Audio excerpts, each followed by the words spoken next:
Okay, welcome everybody.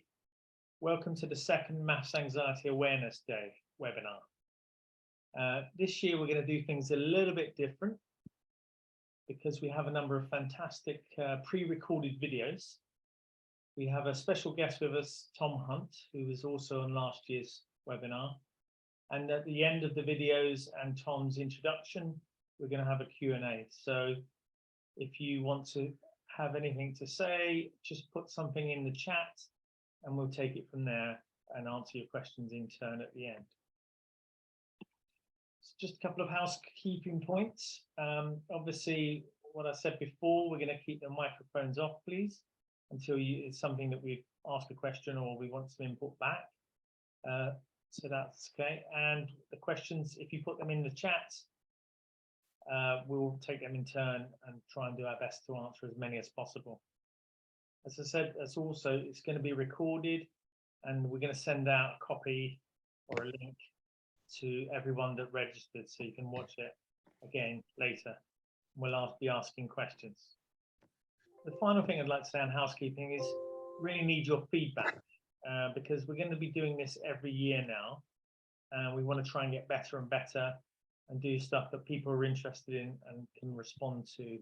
So anything you might think of later on tonight or tomorrow, whatever, just drop us an email. You've all got my email address, robert@dyscalculianetwork.com, and we'll do our best to sort of get back to you and also to try and make next year even better. So that's the housekeeping bits done. I wanted to start by talking a little about the Dyscalculia Network, because it's nearly 2 years old now, and it's founded by myself, Rob Jennings, and Kat Edel. The Dyscalculia Network is a CIC company, which means it's a not-for-profit community interest company. So we do it because we love to do it and we love to help people. The aims of the network are to raise awareness. We really believe that dyscalculia and maths difficulties is the poor relation. There's lots of great dyslexia teachers out there, less so on the specialist maths side. So second aim will be to develop more specialist maths teachers and assessors. Another aim of the network is to create a go-to place for people, for parents, for pupils, for adults and teachers, TAs, everybody who wants some information on dyscalculia and maths difficulties. They can contact us via the website and we'll get back to them pretty quickly. And the final aim, which is why we're having tonight, is we completely, as a specialist teachers, we completely understand the impact of maths anxiety in the classroom. And we want to do all we can to spread awareness of that particular condition, but also to help reduce the impact that it has on our pupils and adults. Okay, so to start off with, it gives me great pleasure to introduce Tom Hunt as my co-host tonight.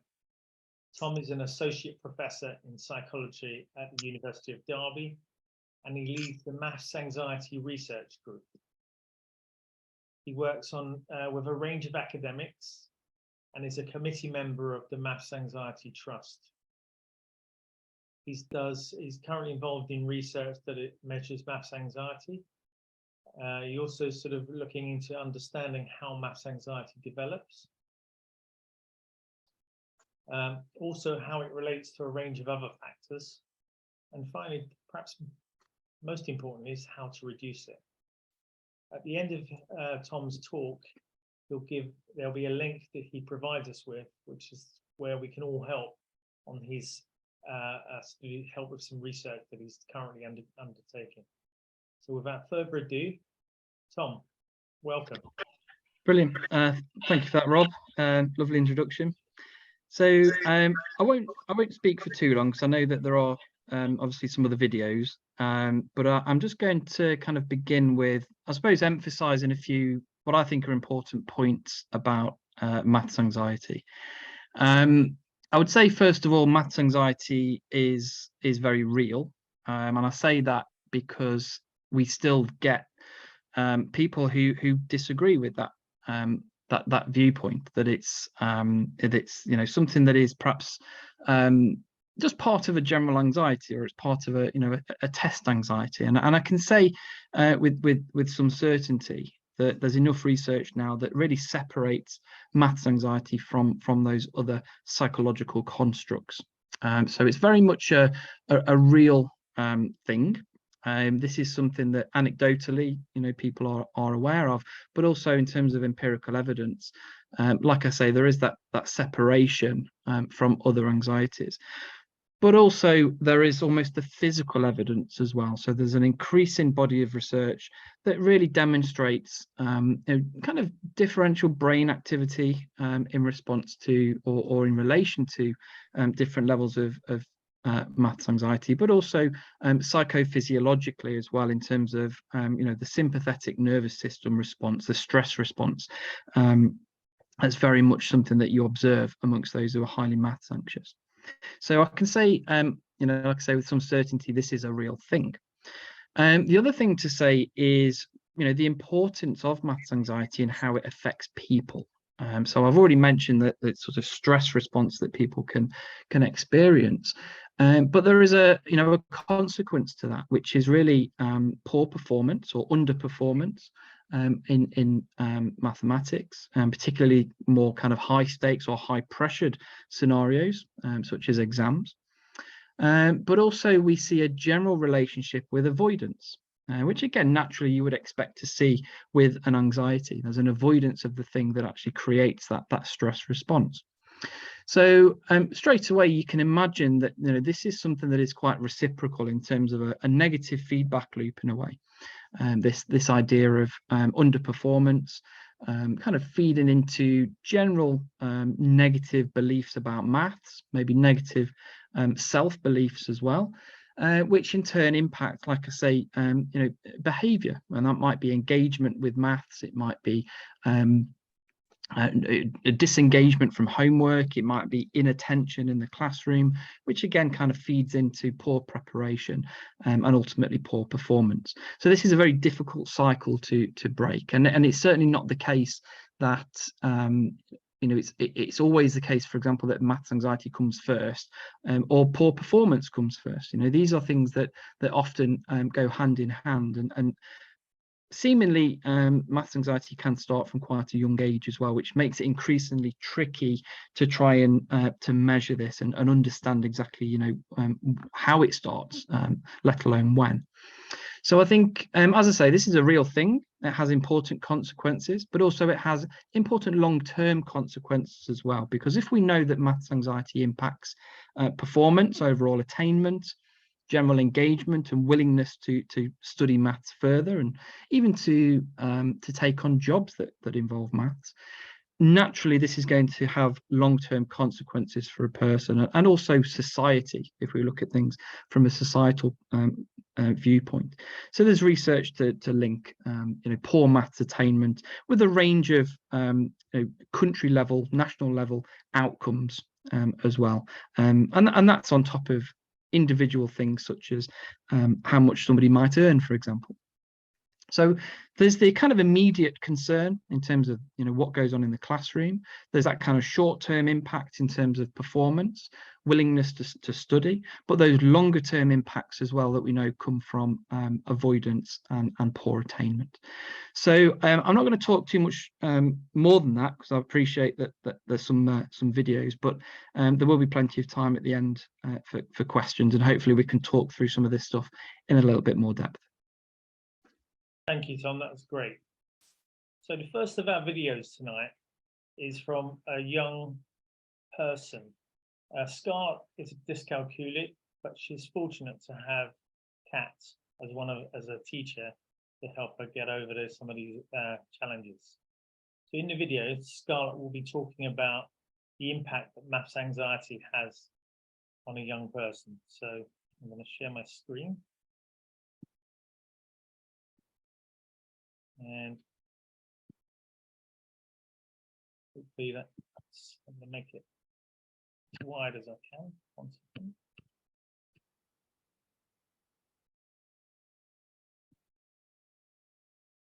and I'm going to play. It's only a couple of minutes, but it's really an interesting Dyscalculia Network. And for Maths Anxiety Day, I'm talking today to Scarlet. Hi, Scarlet. Hi. So, Scarlet, we're talking about maths anxiety this week. What situations make you feel anxious about maths? I get anxious sometimes when it comes to a maths test. Oh, yes, I think a lot of people would agree with you that. What helps you when you're in the maths test to keep calmer? No, like sometimes I think about when my mum tells me all that matters is that you tried your best. That is absolutely true, isn't it? That's all we can do is try our best in those situations and keep nice and calm. Take some deep breaths and stay nice and calm. How can the teacher help you? Maybe giving me a bit more time, like afterwards, so knowing that I don't have to be rushed. Yeah, that's really important, isn't it? Because if we feel under pressure, then it's hard to think, isn't it? It is, that's right. Is there any other situations in maths lessons where you feel a bit anxious? Sometimes when it comes to a new subject, like fractions or decimals, I get a bit nervous because I get like, oh no, am I going to be able to do this or something? Exactly. And what's helped you with that? Knowing that knowing that lots of people around me can help me. Absolutely. And you've got lots of help. So that's great. What tips would you give another child who's maybe finding that they're feeling anxious in a maths lesson? If you need any help, don't be like scared to ask for help, because no one's not going to say, no, I'm not going to give you help. Absolutely. That's really good advice, isn't it? Because if we ask people for help and they give it, then we're sharing our anxiety a little bit. Fantastic. Thank you very much, Scarlet. Welcome. Hi, I'm Kat Edel from the Dyscalculia Network, and for Maths Anxiety Day, I'm talking today to Scarlet. Hi, Scarlet. So we got a little bit of that repeated, so sorry about that. Our second video today is again another interview that Kat did with Peter Cherry. Peter's a lovely chap, and he has been suffering from dyscalculia and maths difficulties all his life. And this is a really nice video where he shares some really personal information about how it's impacting him. Hi, I'm Kat Edel from the Dyscalculia Network, and for Maths Anxiety Day, today I'm talking to Peter Cherry. Hi, Peter. Hi, Kat. Thanks for inviting me. You're most welcome. So, first of all, Peter, just tell us a little bit about yourself and your maths anxiety. Okay, so I have dyscalculia, which rhymes with Julia, and I was diagnosed when I was 10. So I've had it throughout my life, but there are certain ways that certain tricks that I've learned over the time to kind of help myself with whenever maths has come into my life. And where maths anxiety comes in as well, I suspect. Exactly. Yeah, the two are very linked. There's no maths without anxiety, unfortunately. Yeah, I can understand that. So what situations now as an adult make you feel anxious about maths? Well, the most obvious one is paying for bills, when you're in a restaurant or in a group meal, like paying after that, managing money, and also sometimes we have to do quick calculations, maybe in a professional setting. All of those kind of times can cause anxiety. Yeah, and what does it actually make you feel like when you're in that situation? Can you give us an example? Yes, in fact, just yesterday. So yesterday I went for a group meal with some friends, and the bill came, and we had to calculate how much everybody owed, and it was just very, very stressful. And there was a discussion at the time about, my maths isn't so good, which means something quite different if you've got dyscalculia, as I'm sure you know from your work. Yeah. And so a lot of people saying, we need to do the mental maths. And I just said at this point, I always use a calculator. And somebody who didn't know that I had dyscalculia said, but it's always good to keep your mind going on the maths. I always try it. And I said, money is just too important to not use a calculator for, and people laughed. So for me, I've always found that like a short bit of humour really helps. And it also just means that the kind of tension goes down a little bit, and also always using a calculator. Calculators are your best friends. That's really, really useful. Is there other things that you think that you do that help in other situations, like maybe to do with time management or to do with budgeting? Is there other strategies you use in those situations?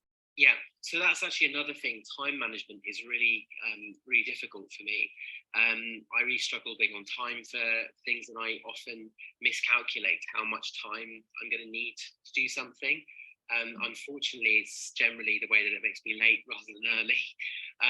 But what I've started to do is I just give myself as much time as possible. So if I know that I am going to, I need to get out to the house at a particular time, I make sure that I've decided the clothes that I'm going to wear, that I've got everything out ready. And I make sure also that if I need to take any transport or anything like that, there's a particular time I have to be there for. So that's really helped me there. So lots of planning. In terms of budgeting, so I actually changed banks recently. I was using HSBC, but now I'm using Starling. And Starling are really useful for dyscalculics actually, because because on their app, which is very accessible and easy to use, you can actually put aside money into different categories. And I found that's really helped me as well, and taken away a lot of the anxiety around budgeting as well. I think that's a really useful tip for other people, because I know we get a lot of questions about budgeting from adults, and having bank accounts where you can split up money into different accounts, I think is really, really useful. Fantastic. Is there anything that your friends and family do to help you with maths anxiety when they know about your dyscalculia? Yeah, I mean, I'm very fortunate that my family are very supportive. I mean, just a tiny bit of my back history. So I'm very fortunate to have strong literacy skills. So ever since I was a child, the difference was quite stark between how I was in literacy and how I was in maths. And my family have just always been supportive. And they noticed very early that something was slightly amiss, and also something slightly different, I should say. Maths was a bit more challenging for me.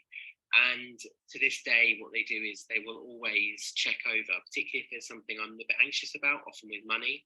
My dad will always check over things for me. But also, I have friends that, that I've been open about with dyscalculia, and they will also, they will help me by saying that this is how much you owe. And it actually does make you feel a lot better when they do that. And if they're in group situations as well, I've had friends who have just been like, essentially sort of winked at me and been like, don't worry, I'll manage this and tell you how much you owe.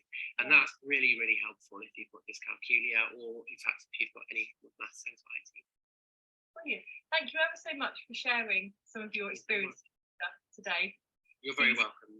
Anytime. See you soon. Take care. That's a great video. It's really surprising that we take it for granted when we go into a restaurant and we all split the bill. I think kind of that's really a good story. So thank you for that, Peter. The third video we have, and the final one, is an interview I did last week with a member of Tom's Maths Anxiety Research Group. His name's Dominic Petronzi, and Dominic's a lecturer in psychology.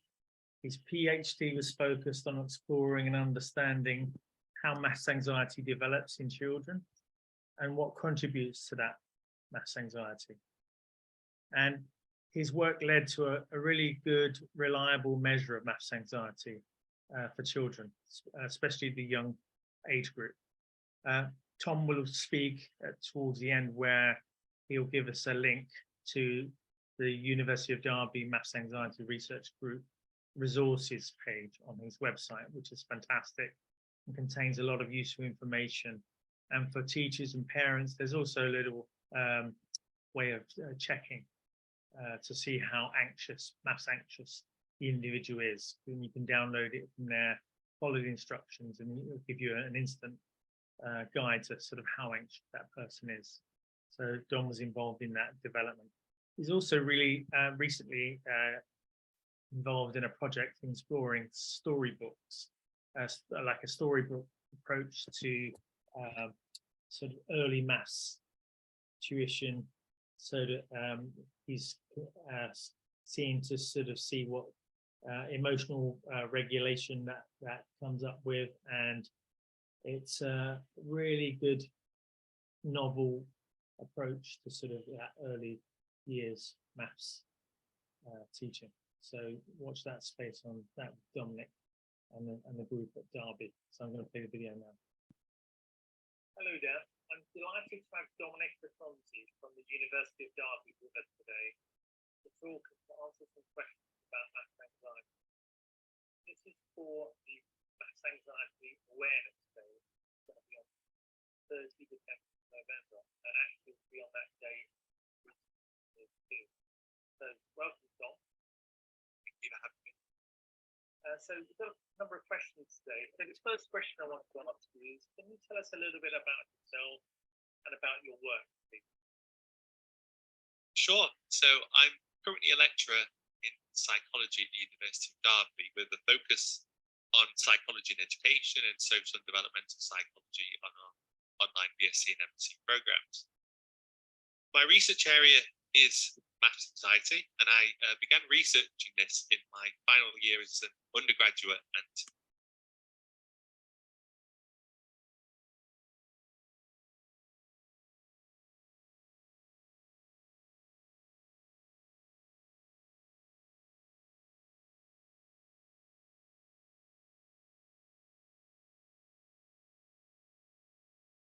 considered.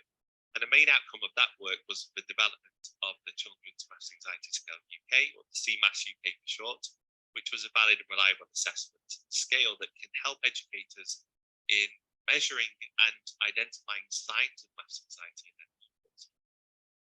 I also author a series of children's research informed books called Whoopsie Doodle Little Noodle, and one of those is actually based on addressing maths anxiety by applying our findings in a format that is directly relevant to practitioners, parents, and children as well. And alongside colleagues, we've actually recently used this storybook approach in a qualitative study to explore children's engagement with that resource, but to primarily promote emotion regulation in maths and essentially just to try and normalise maths talking opportunities for this. I also deliver training sessions and also supervise students with a keen interest in this area. Thank you, John. That sounds amazing. Can you tell us, what is maths anxiety? So maths anxiety has become the label for those tense and anxious feelings that many people can relate to when working with numbers and solving maths problems, whether that's in day-to-day life or in an educational setting.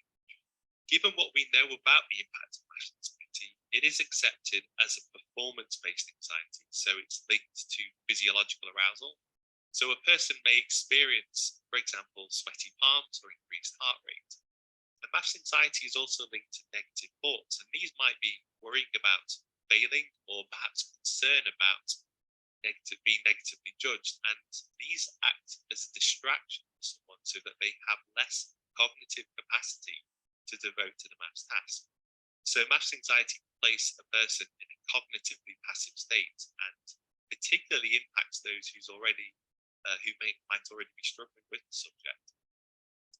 We also typically see avoidance behaviours in those that are experiencing maths anxiety, so perhaps walking out of a classroom or becoming disruptive, which can contribute to lower attainment, and then the experience of failure in maths can promote further avoidance, and a person can become stuck in a negative cycle. And that may even lead to something labelled as attempt error, whereby a person actively chooses to not do the maths, which can almost be seen as a form of self-preservation. And procrastination and avoidance can actually become a habit across other subjects as well. Research in the area of maths anxiety has shown that the impact of maths anxiety, for example, some people with higher maths anxiety show a neural threat response, which reflects pain and fear when they are simply shown numbers or even a maths problem. And interestingly, maths anxiety is also viewed more as an emotional problem rather than an intellectual deficit. And research backs this up. For example, work has shown that the amygdala in the brain, which processes emotions, is much more activated for those with higher maths anxiety in comparison to those with lower maths anxiety. And because of such findings, work in this area has become more focused on strategies that might alleviate some maths anxiety, which may then lead to improved attainment through, for example, more engagement with maths. And in light of this, it's also important for us to break down the term maths anxiety and consider components of this and really focus on what it is about maths that we're trying to support. So are we trying to encourage more self-belief in the subject, or promote the value of the subject and its wider application, or even just trying to address motivation surrounding learning maths? So from this, we can really begin to appreciate the complexity of this anxiety and how it is underpinned by many interactive factors. And we also know that the relationship between maths anxiety and performance is bidirectional, meaning that lower performance can lead to maths anxiety, and having some anxiety in maths can also lead to lower performance. So it works in both directions. And how widespread is it? Maths anxiety is a pervasive global issue and is widely reported in studies across many societies around the world. And maths anxiety has been reported in more than 30% of 15-year-old students across the Organisation for Economic Cooperation and Development Countries, or OECD in short. There continues to be widespread underachievement in the subject, and previous UK government statistics have indicated that half the English population only have primary school maths skills. And in 2021, Ofsted acknowledged that a wide attainment gap exists between the lowest and the highest achievers, and also disadvantaged and advantaged students in maths. We can also refer to statistics from 2019, where of 180,000 students that resat their GCSE maths exam, only 20% passed. And we know that maths anxiety can be a key consideration for many that can prevent further study or work involving maths, and can therefore steer pupils away from certain careers and opportunities. And it's thought that maths anxiety is linked to lower interest in science, technology, engineering, mathematics, or STEM-related careers. And if we briefly consider the start of formal education, research has suggested that children start school with inherently positive attitudes towards maths, but that the early classroom experiences, combined with other underlying factors, can place some children on a trajectory towards maths anxiety. There is also longitudinal evidence to suggest that early poor maths performance can lead to the development of maths anxiety. And while it may be somewhat general to begin with, that can develop to become much more specific in terms of certain concepts. So, for example, someone may be comfortable with multiplication, but experience a greater anxious response when doing algebra. So it's important to be mindful of the specificity of maths anxiety as well. But to summarise, maths anxiety is a very prevalent and very complex issue. How can we prevent maths anxiety from starting in the first place? It's first important to note that in the early years of education, maths anxiety can be quite subtle and perhaps difficult to spot in some children. And the telltale signs would be perhaps behavioural, such as avoidance, or it may be much clearer through extreme emotional responses to maths, such as crying. However, there are many underlying factors linked to maths anxiety, and having an awareness of just some of those can be a start to limiting its development. For example, findings from a 2022 study have suggested that frequent maths homework is associated with higher maths anxiety. And it's also understood that maths anxiety and negative maths attitudes can be transferred to children, perhaps by dismissing the importance of the subject or discussing our own difficult experiences in front of children. Crucially, research tells us that student perceptions of educated competency is a key predictor of student maths competence. We can also limit maths anxiety by being aware of the possible embarrassment and the perceived negative peer evaluation in the classroom that some will experience if they're asked a question about maths in front of others that they can't answer. Children can also lose interest in the subject if they struggle to see the wider application of the subject. So we can try to provide some real world examples of maths being important. And similarly, we should aim to avoid dismissive feedback and place much more focus on time to discuss and to reflect with the teacher, as well as using exploration-based games as well, just to enhance the fun factor for students. Adding to this, the Education Endowment Foundation advises the use of, for example, storybooks that allow for follow-up discussions and activities with students, to focus on the experiences of the characters and to link these to their own emotions. As I mentioned, we've actually just completed a research report in which we used our own maths anxiety storybook research, and from discussions with children, we noted more positive outlook on maths at the end of the story. We might also encourage the use of a reflective journal, for example, to remind children of previous successes in the subject, or at times ask children to describe the question in their own words to allow educators to have a better sense of their understanding and where perhaps there might be confusion or any misunderstanding. We know from research that there can sometimes be overuse of rote learning and memorization, and also too much focus on right answers rather than focusing on the learning journey itself. So that's again something to be mindful of. Of course, metacognitive strategies are commonly promoted in schools, and these are based on emotion regulation. Given what we know about the emotional response to maths and how anxiety can drain working memory, which is central to completing a maths task, emotion regulation may first be required for those that are perhaps already negatively impacted by maths anxiety before we try to build on conceptual understanding. Ways of measuring the levels of maths anxiety. So traditionally in maths anxiety research, measurement scales using Likert scale response formats, so for example, a rating of 1 to 5, have been developed and adapted to determine the underlying factors of maths anxiety, typically in adult populations, but there's now much more focus on children's maths attitudes and experiences. Scales have previously identified key factors such as number anxiety and maths test anxiety as main issues for people. Using these self-report measures, people are asked to indicate the level of anxiety they experience in certain situations.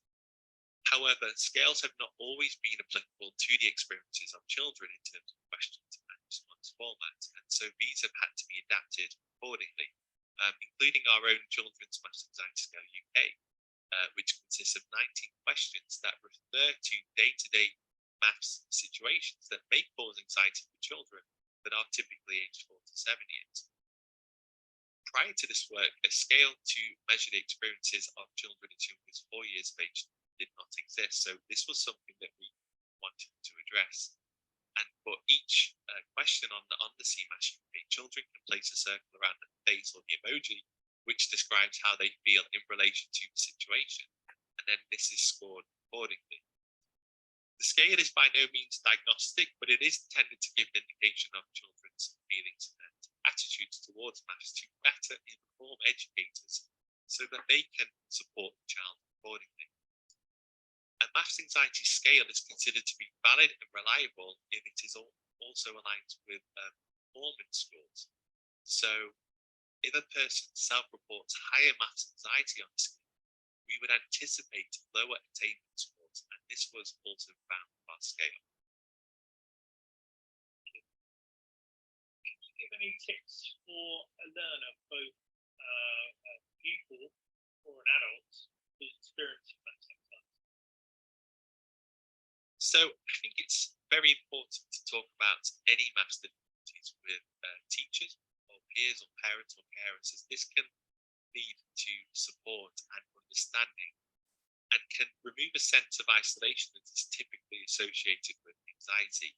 And when we discuss those concerns and difficulties with surrounding maths, that allows for perhaps more time to think and work through maths work, which can remove or limit the impact of any time restrictions or any pressures they feel. A second point might be, and this aligns with the growth mindset, but I would urge any learners with maths anxiety to really try and just have a go and see it as a challenge to overcome, and look to use a range of resources that you consider to be accessible and understandable for you, to find what works for you, and try to see mistakes as learning opportunities rather than failures.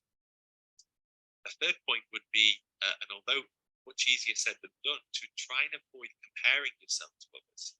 We all excel and struggle at different points in education, and in the same way, try not to perceive those struggles or your struggles as failure.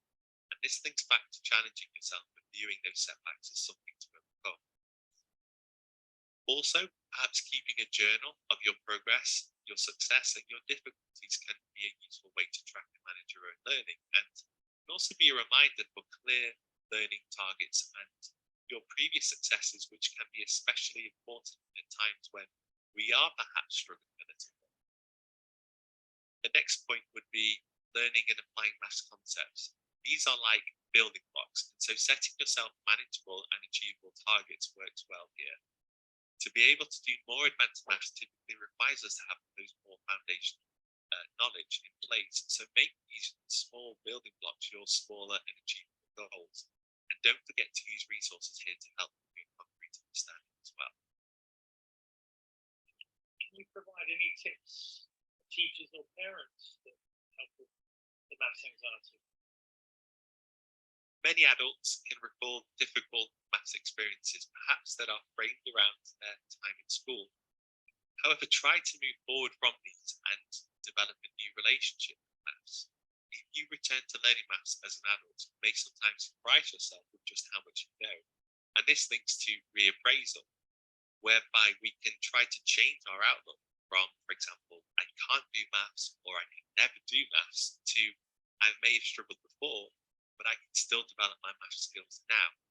And in this same way, parents can aim to support their children with their maths work and view this as a shared activity and a learning journey together, which can promote the fun of learning maths as well. And following on from this, utilize free online resources and perhaps have a clear idea in mind of areas to focus on for development. So for example, working out percentages is particularly useful in day-to-day life. And with consideration for teachers, perhaps look to sign up for maths enhancement courses or training, and even utilize the experience and knowledge of other teachers and share and compare best practice or strategies for using and teaching different mathematical concepts. For newer teachers as well, don't be afraid to learn or to lean on the expertise of more experienced staff members, and be receptive to ideas and see what works well for you. We also know that expressive writing can support performance in maths, and so writing down any related maths worries or concern, perhaps before teaching maths, may be a useful way to support emotion regulation as well. That's great. And finally, how can people find out more? So there are lots of online resources that people can refer to. So for example, National Numeracy, referring to their website and resources, as well as the Dyscalculia Network as well.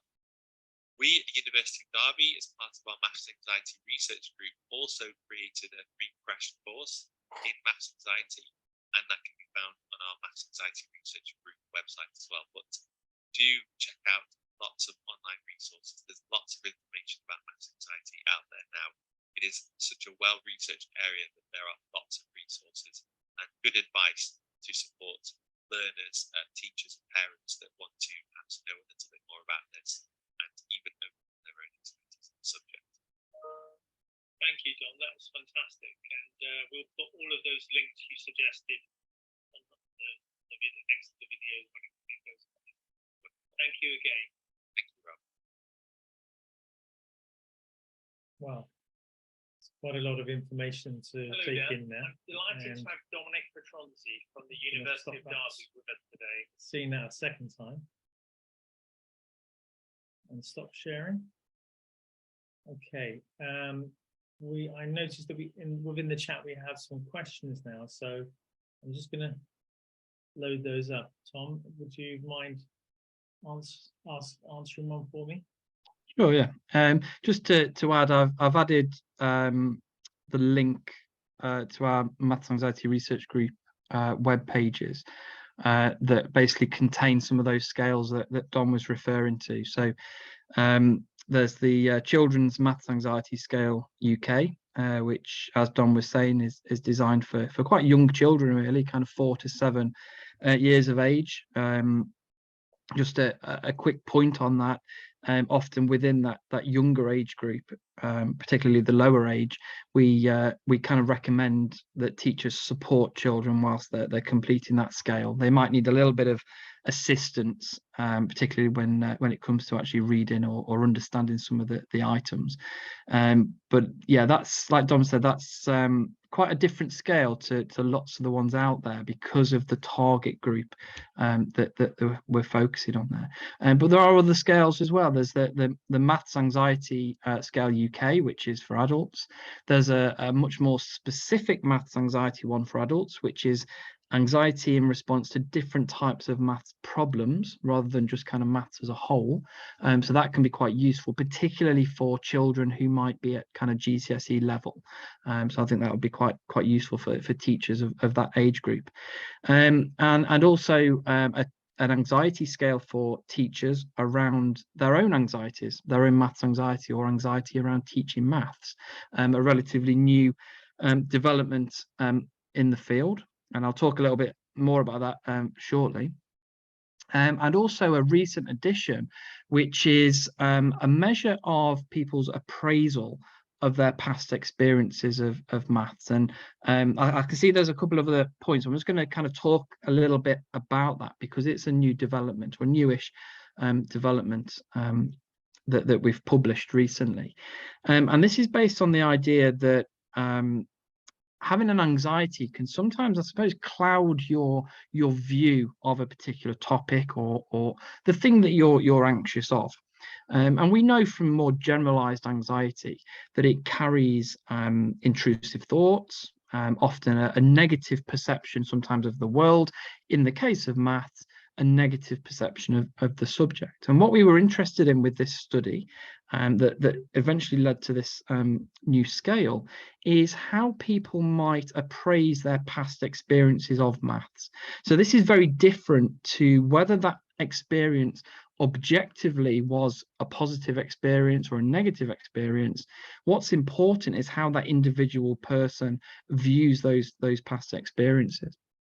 And what we basically found there is that how somebody appraises those past experiences is much more important. It's a much stronger predictor of current attitudes towards maths than even maths anxiety is.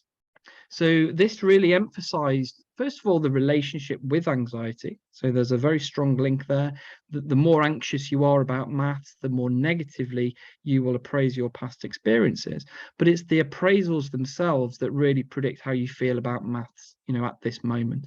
And as I say, this is important because it potentially feeds into some of the cognitive therapies, if you like, that might work when it comes to maths anxiety. There's only a couple of studies that have really started to use cognitive behavioral therapy for more extreme cases of maths anxiety. And I think this really could feed into that, but also in a more practical way as well within the classroom, trying to address some of those beliefs about your own past experiences.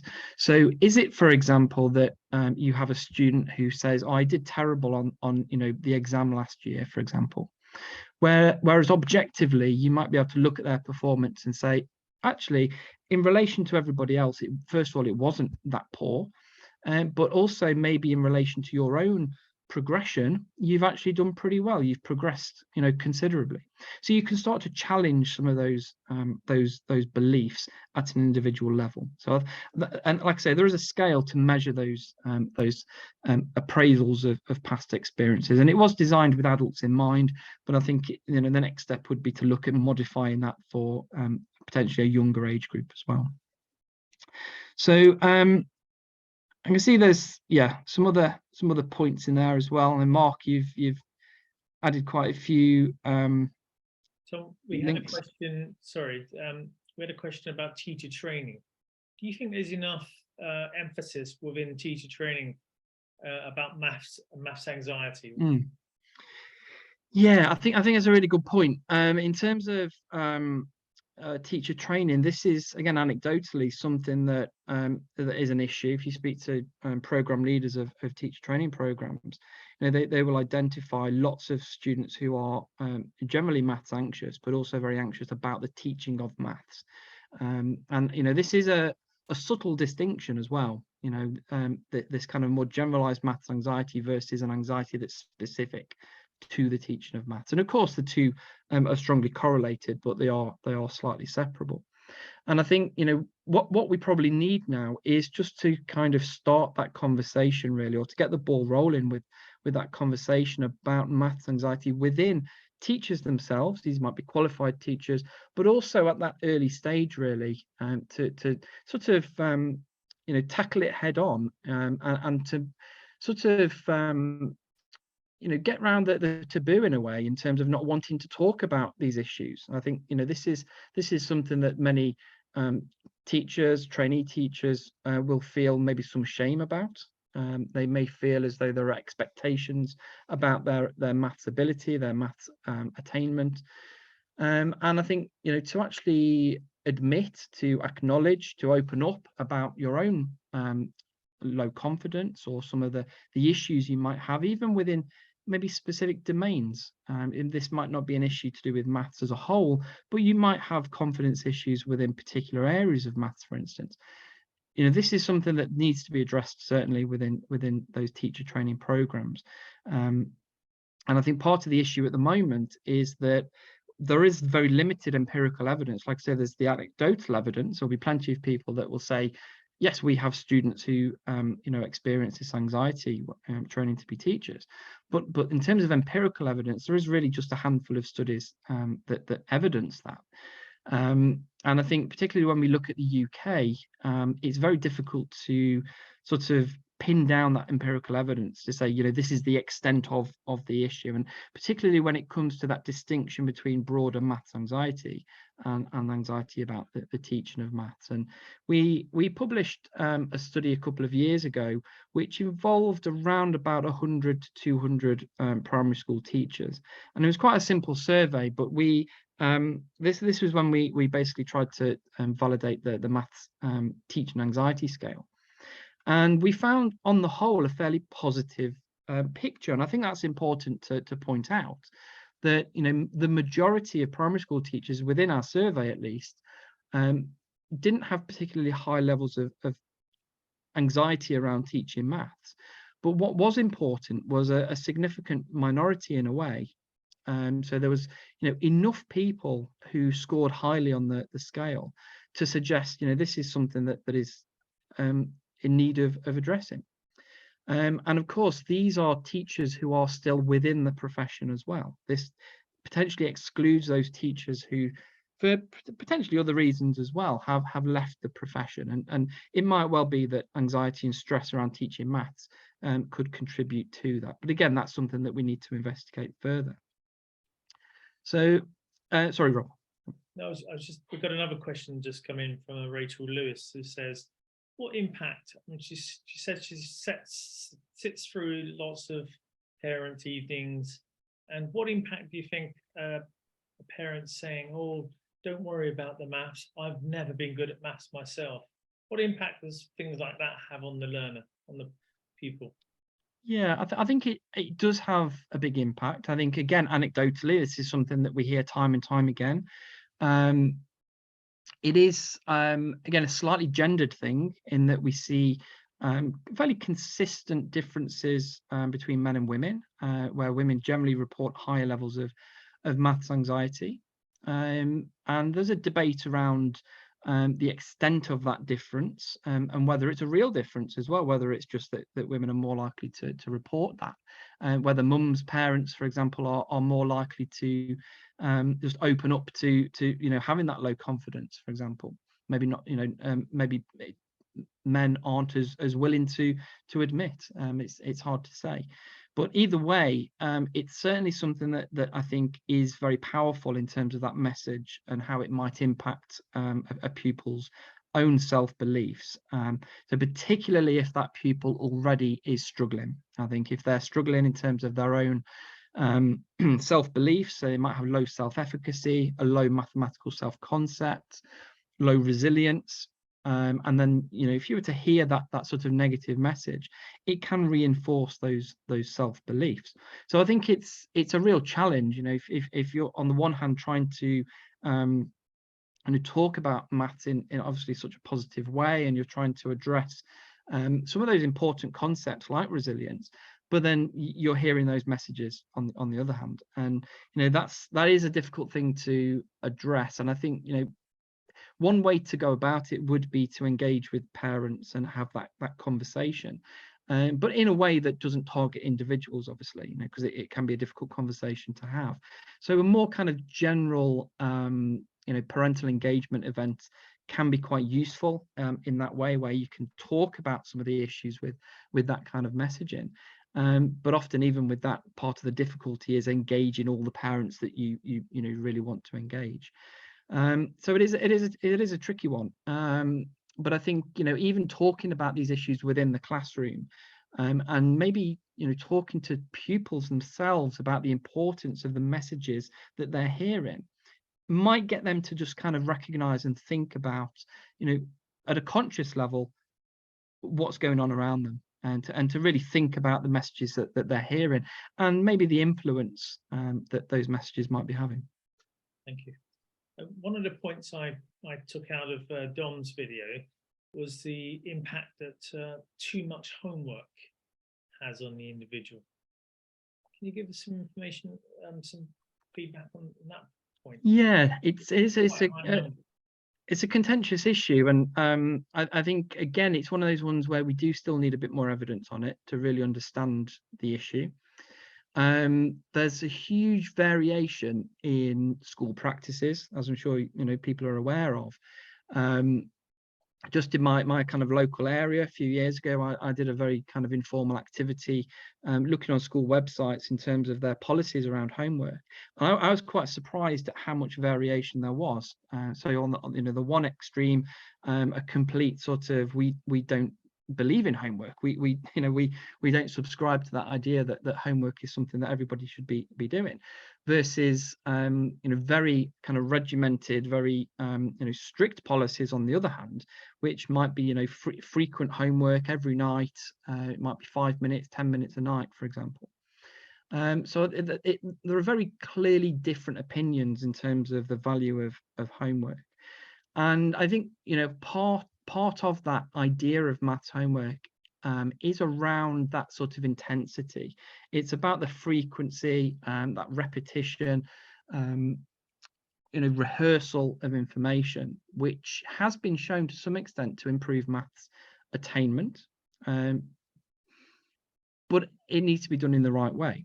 I think we all know, again, from speaking to parents, having our own children as well, that it can be a very stressful, quite frustrating experience when it comes to homework generally, but particularly maths homework for children who perhaps do feel quite stressed about it. There's an important piece of research that came out a few years ago from I think it was Canada, possibly, where they found that essentially a maths anxious parent who engages with maths homework, that's potentially not the right thing to do, which is slightly counterintuitive, because as a maths anxious parent, you might be more willing to engage with maths homework. You might think, well, I don't want my child to go through the same experiences I had. You know, I want my child to have more positive views of maths. Whereas this piece of research showed that there was a more negative link, I think, between the parent's maths anxiety and the child's performance, if the parent was to actually engage with that homework. And that sends a very important message around engagement with homework in itself. And I think we obviously need to be careful not to sort of take too much from that one study. But like I say, there is an increasing number of studies that are really looking at that level of stress, level of frustration that goes on really in terms of parent-child interactions when it comes to maths homework. So I think it's one of those ones where there isn't an answer necessarily, a straightforward answer, because for a lot of children, a lot of parents, maths homework isn't an issue. In fact, it can be quite helpful, but there are a lot of people that will struggle. And I think a middle ground potentially would be to just acknowledge where it is helpful and where it isn't, essentially, because there are going to be cases, like I say, where it is and others where it's not helpful. Great, thank you, Tom. Got a great question here from Harry. It's talking about can you tell us a little bit about research about maths anxiety and how it affects working memory? Because we've all experienced that sort of in the classroom, where a person that can do that particular problem, and the anxiety gets to him, and it's just completely blank. Yeah. So if we think about the working memory model very broadly, we've got kind of key components like the phonological loop, we've got the central executive, we've got the visuospatial sketchpad, and different aspects of working memory are going to be responsible for different activities, based on the nature of the task that you're engaged in. So something like mathematical problem solving, it's very much going to involve first of all the phonological loop in terms of the verbal element. It's certainly going to involve the central executive, which is around attentional processes and the temporary maintenance of information. And at times the visuospatial sketchpad is going to be important for those more visual and spatial aspects of maths as well. But we know straight away that those who are more highly maths anxious usually struggle more on problems that require greater working memory resources. And the main reason for that, it's thought that anxiety depletes working memory resources. So if we think about the range of math problems that are out there, there are clearly going to be some that tap into those working memory resources more than others. And a very simple one would be something like addition problems, where there's a carryover, for instance, 17 add 18, for instance, where you're adding those units together, and there's a carryover into the tens column. Something as relatively straightforward as that is clearly going to require the central executive part of working memory, because there's a temporary maintenance of information there. As short as that might be, we would hold information in our head whilst we're kind of working out different parts of the problem. So if you're already maths anxious, there isn't the room to extend your working memory resources.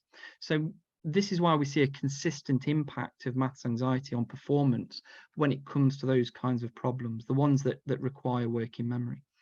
And I should say as well that the impact is much more on efficiency, so particularly the time it takes, rather than purely effectiveness. There's a much more inconsistent impact in terms of whether you simply get the answer right or wrong.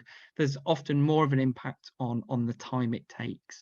So given the right kind of circumstances, the sort of low pressure situation, those who are maths anxious might find alternative strategies, coping mechanisms to succeed. They might just need a little bit longer to get there.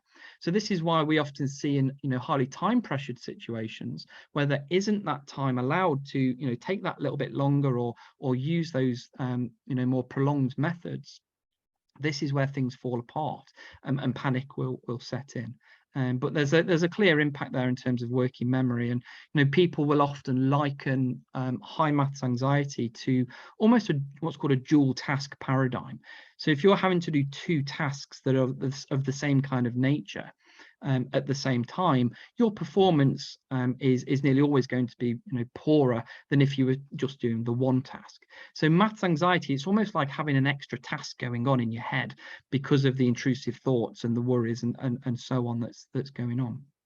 I'm thinking of the times tables tests that regularly get put out there and question people. I mean, the anxiety that generates is incredible. So, we've got a question here about which is really a good one actually. Maths anxiety awareness within the initial teacher education and teaching professional development is crucial to help create positive teacher attitudes. I think we touched on that before, but can you talk a little bit about that, Tom, please? Yeah. I think, I mean, I think it's a difficult one to sort of say at this stage what the answer is. I think certainly positive teacher attitudes is clearly going to be important. I think, you know, whatever, whether that's, you know, the early stage in terms of teacher development, or whether that's a teacher who's been teaching for 20 or 30 years, and teacher attitude is clearly important. And there's, you know, some recent studies that have effectively shown that that, you know, the level of confidence, the level of anxiety within the teacher is very important for maths attainment and for a pupil's self-beliefs and own anxieties and attitudes as well. So I think, you know, positive teacher attitudes can mean different things to different people as well, because you might have a lot of anxiety about teaching maths, for instance, but, you know, you might have the attitude of, well, I'm still going to come across very positively on the surface, you know, but that doesn't stop you feeling quite stressed internally. And you know, that's the approach that some people will take, whereas other people may, and perhaps inadvertently, allow themselves to express some of that stress, or just be too stressed to really know how to deal with it.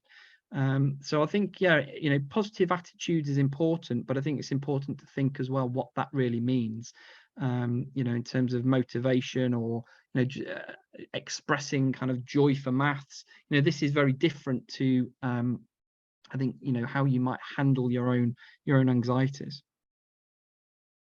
Brilliant. Okay, I think we're gonna have to sort of wrap it up now, but just like to one more question. What I've just done is I've just added in the link to a recent survey. So this is a survey I touched on earlier, looking at maths teaching anxiety within UK primary teachers. So if we do have any UK primary teachers here today who'd be interested in doing that survey, that would be much appreciated. It's only about 15 minutes to complete, if that. And also, if you want to copy that link, pass it on to any friends and colleagues also teaching at the primary level in the UK. Again, that would be appreciated. When we send the recorded copies out, Tom will include the link with that as well. Brilliant. So thank you. for people that couldn't make it tonight, I'd just like to say on behalf of everyone, thank you, Tom. That was fantastic, really, really interesting. I'd like to apologise a little bit for the sound. I midway through Dom's video, I think I put it on mute for a little while, so that's my apologies, and I hold my hand up for that. But thank you everyone for coming tonight, and I will be mailing it out sort of in the next few days, so you'll get a copy of it to keep. Okay, bye for now. Bye. Thank you. Bye-bye.